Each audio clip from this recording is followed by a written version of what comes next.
Next we have is Ms. Raj Kamal Vempati to talk on the careers in banking in the digital first world. She is the head of human resources at Axis Bank, one of the India's largest private sector banks. In a career spanning more than 22 years, she's donned various hats successfully and carved a niche for herself in the industry. Having started her career in HR as a consultant with Hewitt Associates, she went on to be a part of the global HR leadership program at GE Capital. Prior to Axis Bank, she was heading human resources for ICICI Lombard General Insurance Company Limited. Hello, everyone. I'm really glad to be part of Wit Ignite event. First and foremost, my compliments to the entire team that this is one of its kinds unique event which is catering to women in technology. Um, India specifically, we all know, and I'm sure would have heard the speakers as well, has always been a breeding ground for women in STEM, women taking up sciences, getting into engineering, math. It's not been such a problem for us. But what happens to these women is what I wonder. Growing up as a child who was interested in science and coming from a very technocrat-oriented family, everybody was an engineer. Obviously, physics and math were my playmates before English and ABCs. Uh, One of the first things that or rules that my father would teach me was about Newton's first law: an object in motion stays in motion, right?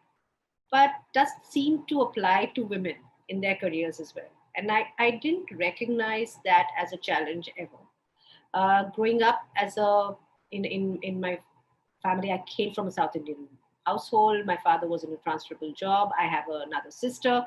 So identity of being a woman was not so pronounced. Um, Grew up in multiple towns across North and East India.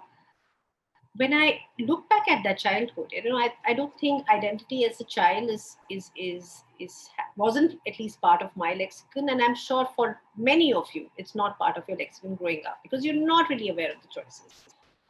But as I did my graduation, and after graduation, the first time I got the sense that maybe somewhere something is happening. When I took up sciences, I did my graduation science. Obviously, there was a drop off because many veered to other streams. But when I moved to MBA in Excel, and I realized that time we are around out of 160 kids, 160 students, we were around 16 women. That's it, 16.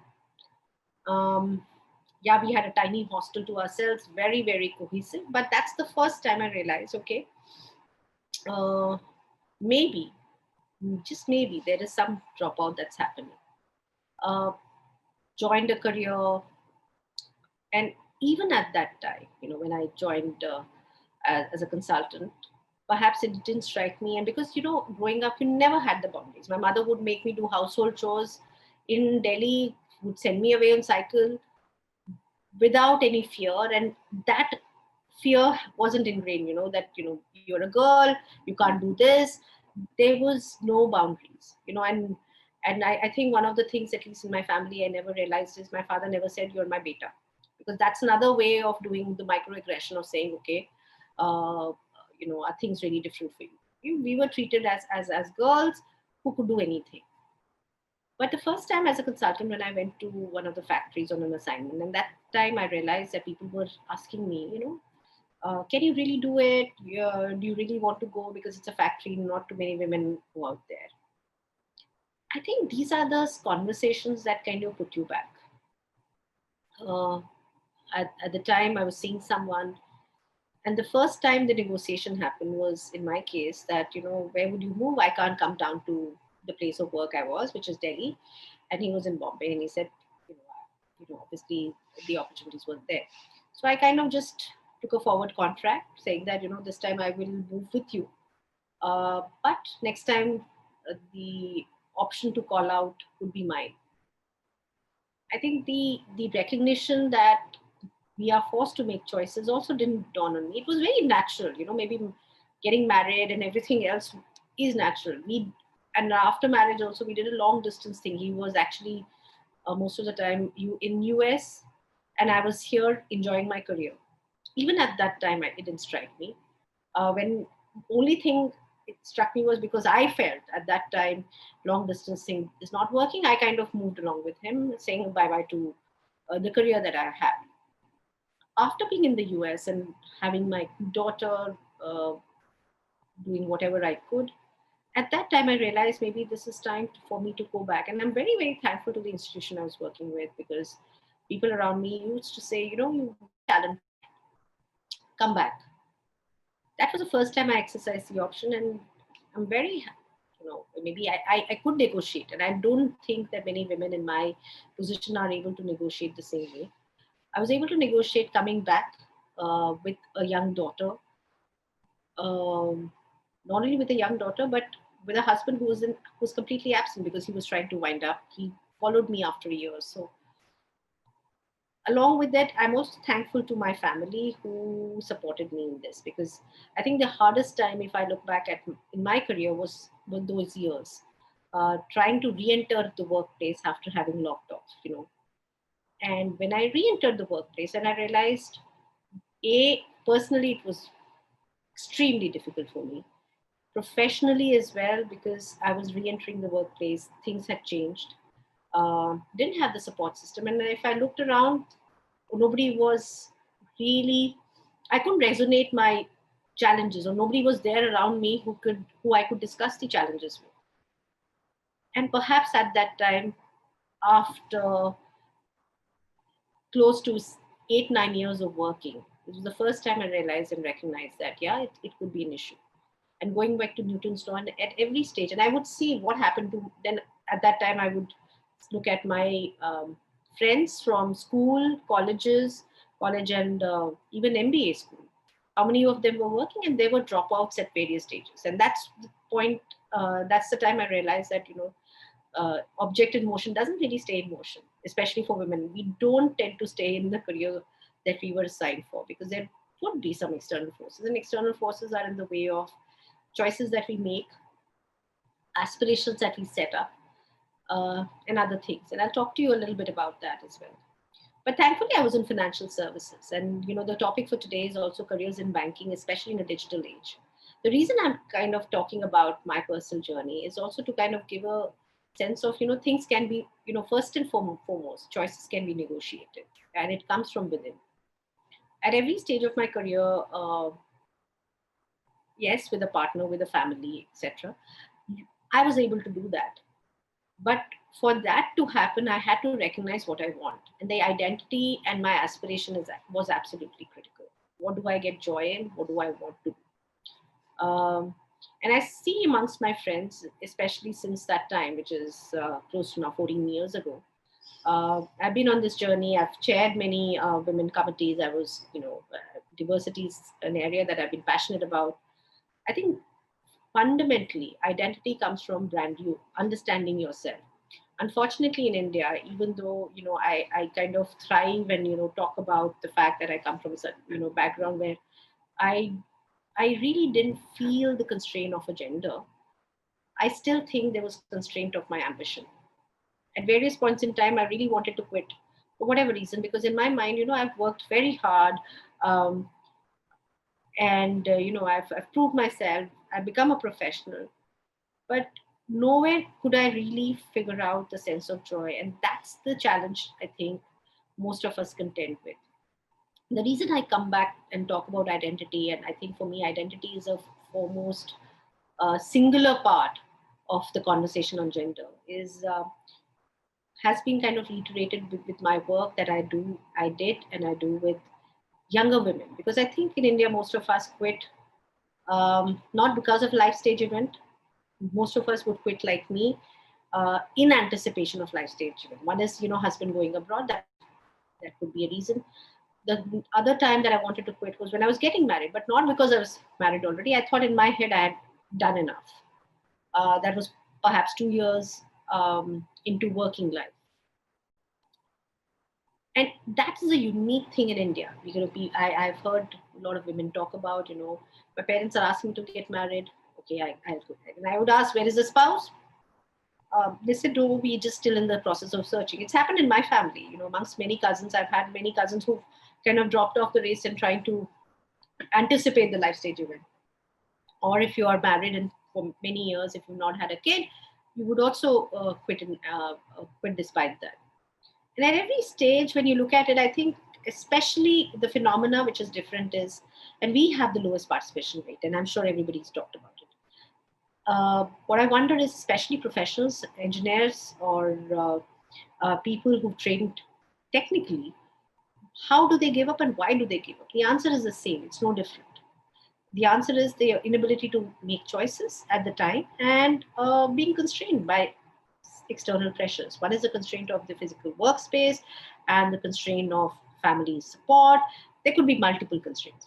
So the work that I did, I did extensive work with colleges and trying to work with them to say, okay, let's talk about identity. And one of the foremost things it struck me is, and this is in Bombay, and tier one city in the country, premium city, in premier city in the country, where you're talking to a bunch of hopefully educated, people who have had the access of good education and being in a society or a community which doesn't really label people and constrain them around. You still find the difference where if you ask a woman to introduce herself, chances are they will talk about their family, what their father, their family conditions, and just a choice question. Why did you choose a stream? They will say XYZ helped me to get to this. And I asked the same question to a boy in the same class. Often the boys would end up talking about their ambition in terms of this is what they want to do, which is, I want to be a CEO, I want to run my own company, I want to have a very future-looking orientation. And that's perhaps also due to conditioning. And leads me to think, what happens to the same people, right? When a boy and a girl in the same household, and how experiences are different, how we read the experiences differently as well. And that's the benefit of having these conversations within a larger community. And I'm also glad that technology is able to bring it to a wider set of audience, and you are able to do it freely all across. So first step is the identity part and ambition part. I think one of the things that all of us as human beings should talk about and should reflect on is what gives us joy. What will make us stay in motion, whichever field we make. Second is, if you're trying to calibrate, because many of my friends would say, okay, no, this is not the field I want to get into, social sector, persist there. Wherever you are, persist there. But for God's sake, I think the thing that I am most passionate about, and I am, my heart gets broken every time I see passionate and women with great potential getting subsumed under the weight of a lot of expectations and conditioning burden that the family and the society has put forth, and kind of undermining their own identity. And I think in the long run, it's never useful for people if they get into any partnership, any relationship, any, even family situation without recognizing who you are. And that's so critical. Unfortunately, as I said, in India, a lot of this conversations and reflection really happened subsequently, not really through the school years, but it's something I think we should kind of spearhead and passionately do. So identity and reflection is first. Second thing, and as I reflect on the journey and beyond, is ability to negotiate choices. Once you know what you want, how you converse, what are the things that you will talk to your parents, friends, and how will you convince them? The outcome should be clear, and the road also should be clear. And in a sense, the future right now, or the present that we have with technology aids, with in a digital world, what is home? Let me just step back. What is digital fundamentally? Digital is something where things are happening in a digital format without being physically available. Whether it's buying a dress, buying furniture, buying everything, there are many possibilities, and which is where I'm very optimistic that careers in digital worksphere also will be more abundance oriented, not scarcity oriented. The scarcity of, you've got to come to office, scarcity of geography, scarcity of physical proximity, all of those are also unbound and unshackled. We have the flexibility right now um, to work remote, to work completely from home. And that's what COVID has taught us, that work can happen. And if work can happen, it's time to raise your hand also to say, let me get back to the workspace. If you're off ramp, if you're trying to get into the works, participate in the workforce, think about the choices you have, whether you want to completely go to office, have the structure, learn from them, learn from the office environment, or whether you want to be off ramp, possibilities exist. So we as a bank have launched this entire beautiful program of Giga Opportunities, and fundamental premises, people can control their destinies. People I know recognize have the need to work. Some of them may have aspirations to just work short-term projects, so be it. Some people really want to work wherever they are in full-time capacity, so be it.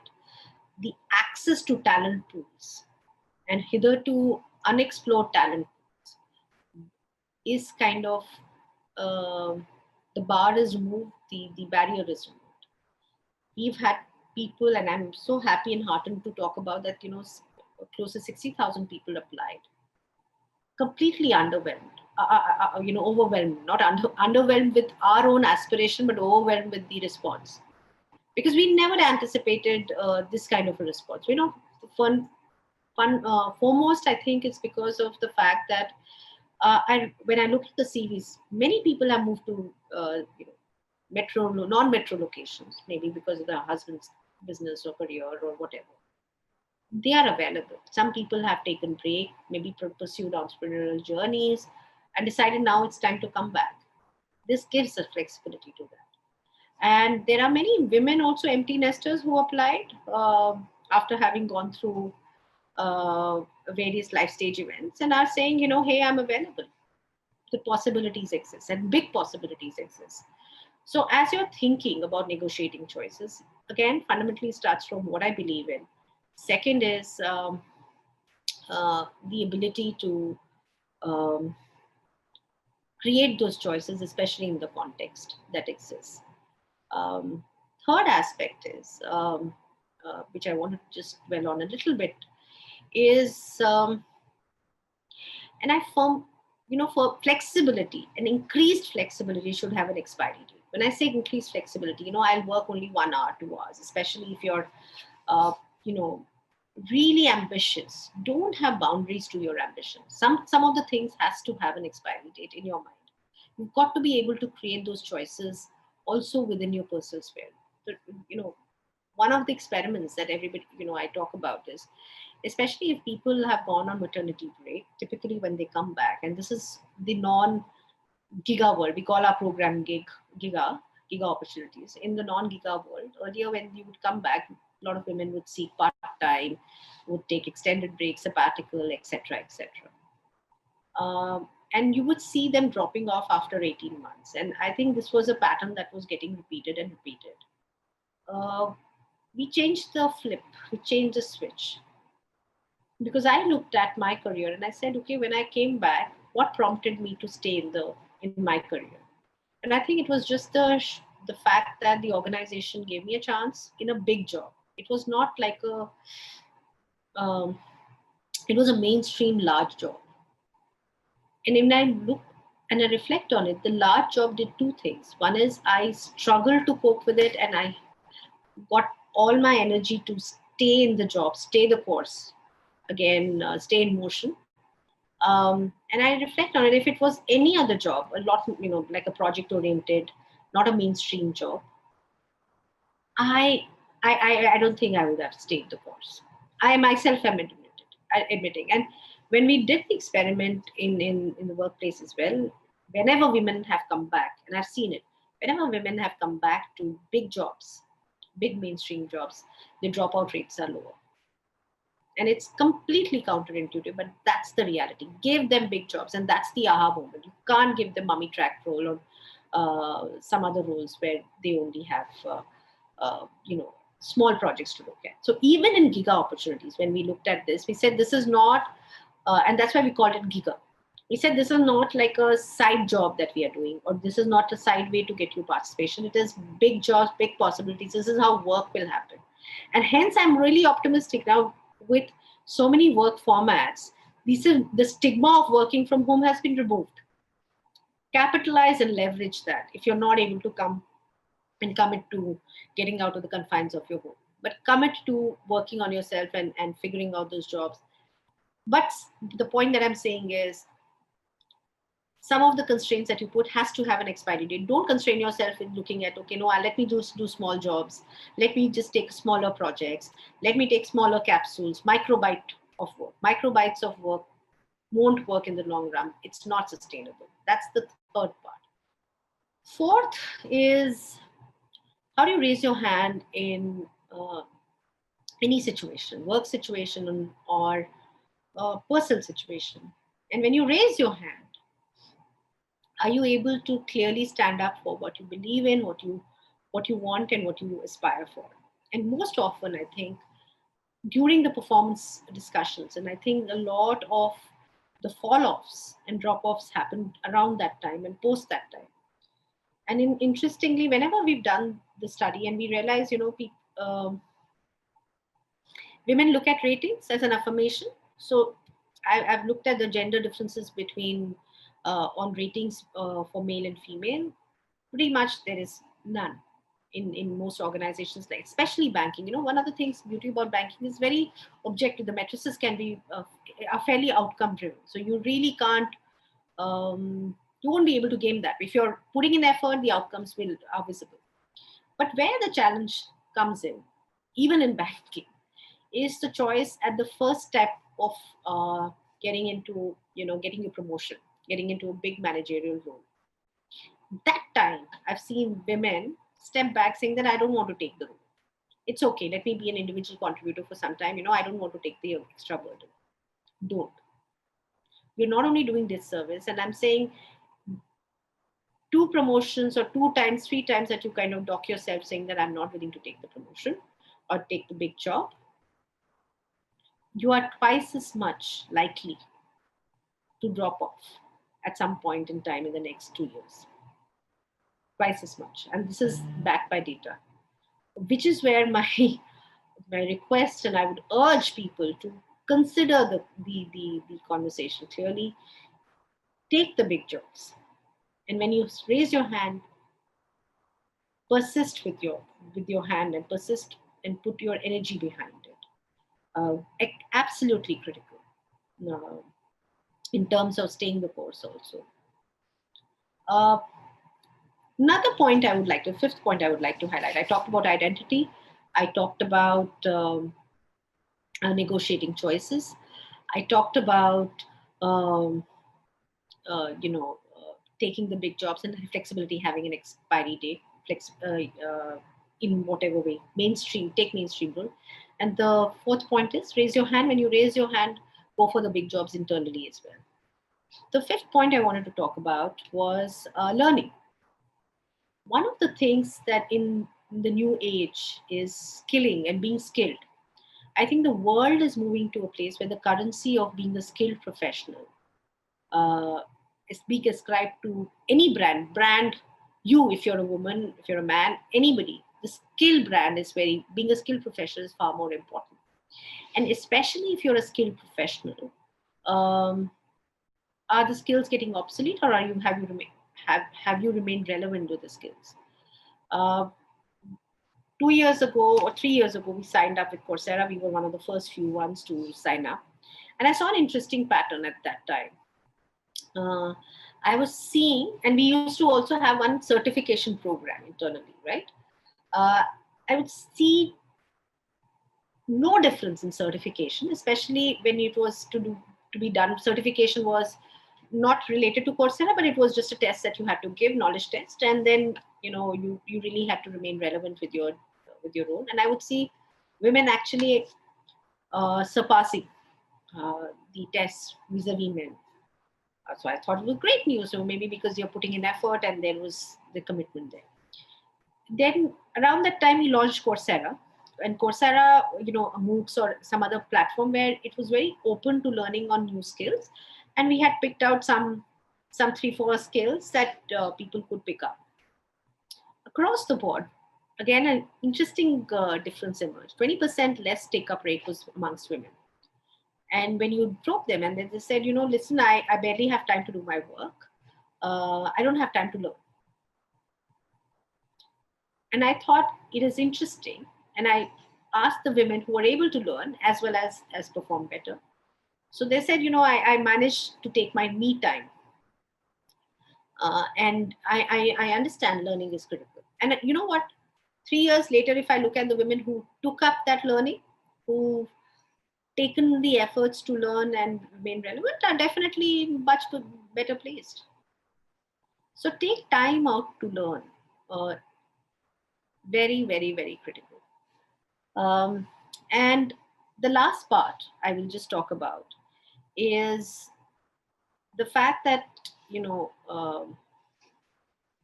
I talked about the me time as well. It's critical to have the me time, but have your own support group, have your friends, have people that you talk to, and create your mentors and sponsors in the system, outside and inside, who you can share. Because, the journeys are not going to be any different. Everybody's gone through the same struggles. Everybody's, may have gotten married, husband's got a transferable job or has a business, somebody's health is not okay, everybody's raised kids. The journeys are very similar in the larger scheme of the universe. Yes, your struggles and the choices that you make, the conversations are very different. But what happens with the support group is you can always talk to people and say, okay, help me understand, how did you manage to do it? It is critical. So if you have these 5 mantras, and I'm sure you will stay the course and follow Newton's first law. Having said which, I haven't talked about careers in banking and in digital world.